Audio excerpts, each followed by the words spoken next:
या शेतकऱ्यांचं नुकसान कदापि होऊ द्यायचं नाही हे माझं धोरण आहे आणि ते कायम राहील. हा माईक तुम्ही इथं ठेवलेला ह्याचा गुणधर्म काय?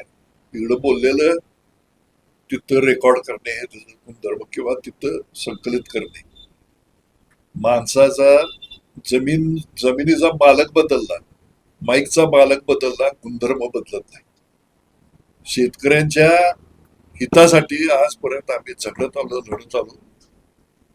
फडणवीस साहेबांना निश्चितपणानं वेळ आली तर मी अगदी व्यवस्थितपणानं सर्वसामान्य जे कोल्हापूर जिल्ह्यातला शेतकरी आहे, जो अल्पभूधारक आहे, ज्याची जनावरं त्याच्या जमिनीवर अवलंबून आहे.